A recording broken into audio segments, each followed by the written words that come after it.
Kubara igice cya 9.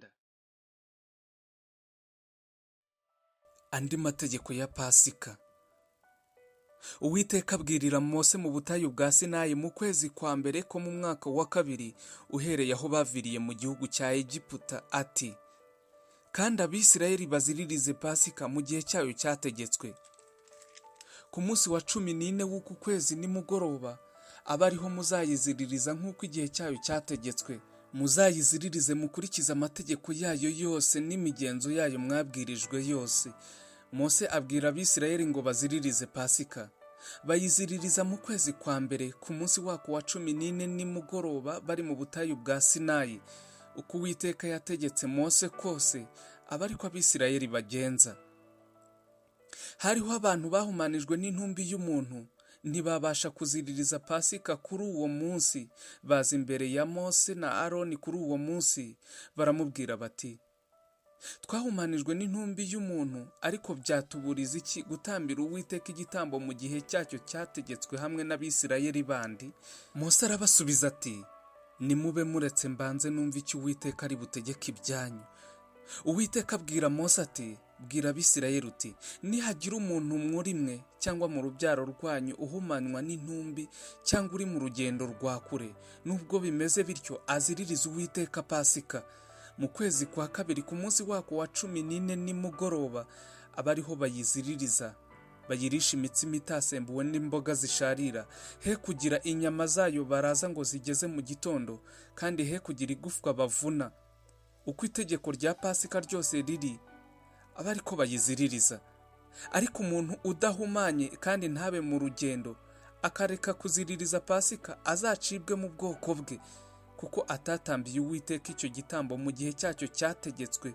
Uwo muntu azagibwaho n'icyaha cye. Kandi umunyamahanga nasuhukira muri mwe agashaka kuziririza Uwiteka Pasika, akurikiza itegeko rya Pasika n'imigenzo yayo yabwirijwe. Umunyamahanga nakavukire muzabasangiza itegeko. Inkingi y'igicu yayoboraga Abisirayeli mu rugendo rwabo. Umunsi ubuturo bwera bwashinzwe, cya gicu gitwikira ubwo buturo, ari bwo hema ry'ibihamya.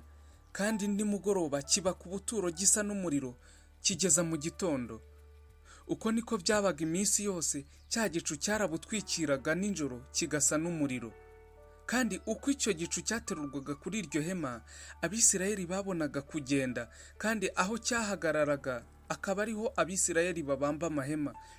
Itegeko ry'Uwiteka niryo ryahagurutsaga Abisirayeli, kandi akaba ari ryo ribabambisha amahema. Igihe cyose icyo gicu cyamaraga ku buturo bwera, bakimaraga aho babambye amahema. Iyo icyo gicu cyamaraga iminsi myinshi ku buturo, Abisirayeli bitonderaga icyo Uwiteka yabihanangirije, ntibagende. Ubundi icyo gicu cyamaraga iminsi mike ku buturo, maze itegeko ry'Uwiteka rikabagumisha aho babambye amahema, akaba ari ryo ribahagurutsa. Ubundi cyabugumagaho gihereye nimugoroba kikageza mu gitondo, cyabuterurwaho mu gitondo bagahaguruka, cyangwa cyabwirirwaho kikaburaraho maze kikabuterurwaho bagahaguruka.